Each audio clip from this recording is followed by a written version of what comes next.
Ingeniero,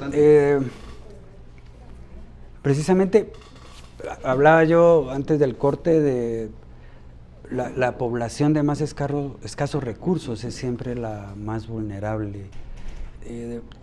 Esto ya lo sabemos, pero ¿qué se puede hacer entonces para bajar esos riesgos en estos sectores? Sí, digamos, las herramientas técnicas que hay es, digamos, la vulnerabilidad global se entiende como una integración de muchas vulnerabilidades, pues no solo la física de las construcciones, sino que también dónde se ubica uno.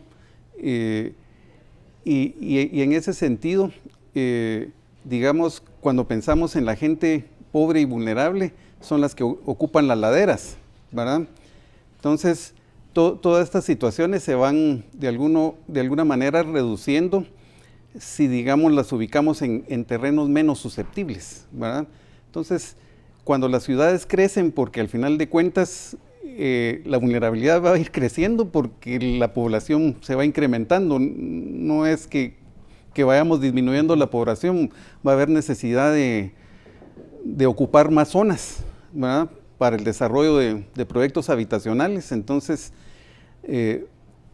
lo importante también al considerar la parte de dónde se asienta la gente es de buscar sitios seguros en ese sentido, no que la gente esté ubicada en las laderas de los volcanes o en laderas muy peligrosas, pues, ¿verdad? ¿Por qué? Porque, digamos, cuando vienen los eventos sísmicos, digamos, las laderas son muy susceptibles de fallar, ¿verdad? Entonces, digamos, cuando pensamos en herramientas, estaría, digamos, los códigos de construcción para que hagan bien sus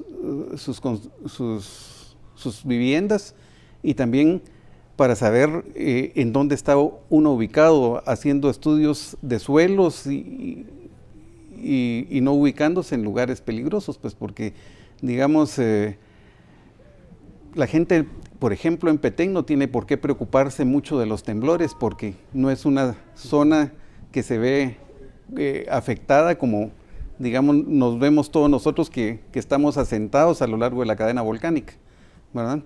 Entonces, son aspectos integrales, las herramientas van existiendo, y obviamente también reducir la vulnerabilidad tiene un costo, pues, ¿verdad?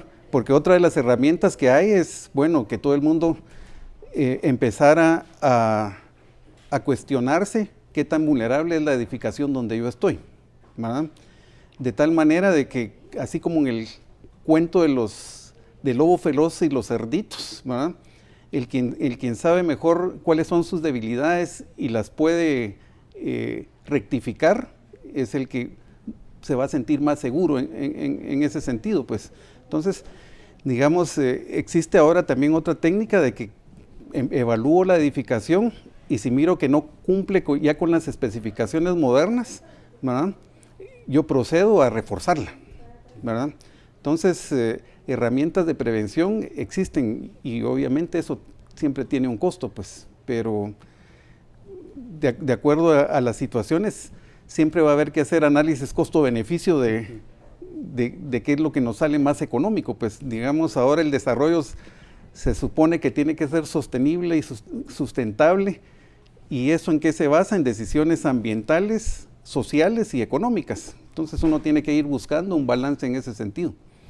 ¿Será que nos acostumbramos a los temblores? Se lo planteo porque tiembla de vez en cuando, ¿no? Uno en estos edificios en los que uno está lo siente el doble, pero ¿no será que nos vamos acostumbrando y vemos la situación de los terremotos a muy largo plazo? Y solo cuando ocurre, entonces ya volvemos otra vez a preocuparnos.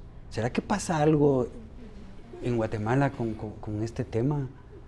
Yo creo que la percepción ya de la gente es que sí ya estamos en una zona sísmica, ¿verdad? Yo pienso que hemos avanzado un poco en la educación de los niños. Yo creo que todo el mundo está más consciente. Lo que pasa es que creo que los guatemaltecos culturalmente somos así como muy descuidados, y así como dejamos a veces todo a última hora, a veces creemos que tampoco nos puede llegar a pasar algo, ¿verdad? Entonces es parte del aspecto cultural que habría que ir cambiando, pero eso solo se logra con programas de mediano y largo plazo educativos, pues, ¿verdad? Sería como una mutación de generación en generación, pues, ¿verdad? Entonces la educación es básica para ir cambiando todo este tipo de actitudes, ¿verdad?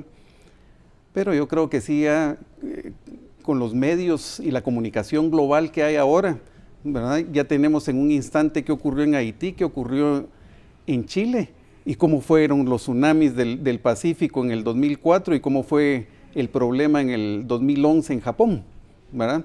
Entonces todo eso va creando conciencia, ¿verdad? Entonces ya la gente ya se pone a pensar dónde está parada, y yo creo que todos nosotros ya experimentamos, y digamos nuestra generación ya vivió el terremoto del 76, la nueva generación está viviendo ahorita lo de San Marcos. Entonces yo creo que el guatemalteco sí ya está consciente que está en una zona sísmica.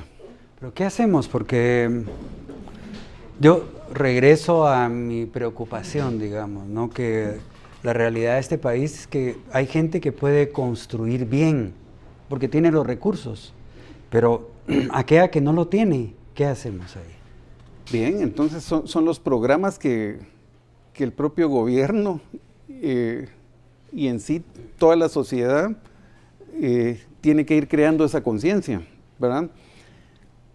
Con estar creando programas específicos que puedan hacer llegar a esa población que es vulnerable, pues. Pero al final de cuentas no es solo tampoco de dar, porque también, digamos, el guatemalteco es muy susceptible a que todos se lo entreguen, pues, y digamos, en ese sentido, esperar y no actuar, ¿verdad? Digamos, en ese caso del tema de los desastres, hay un concepto que se llama resiliencia, ¿verdad? Que tiene que ver con la capacidad de la gente de sobreponerse ante tragedias y ante efectos negativos.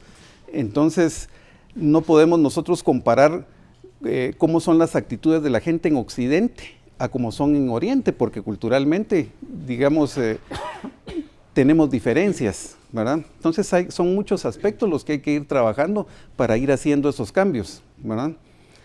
Y eso es con educación. Yo soy un fervor creyente de que la educación nos va a tener que ir transformando, pero tenemos también que poner nosotros de nuestra parte. Obviamente siento también que las instituciones en general y el país a veces no tenemos muy claro hacia dónde queremos llegar, o los programas y proyectos a veces se ven cortados por tantos cambios que hay, pues. Entonces esos son aspectos que también tenemos que ir buscando la manera de ir cambiando.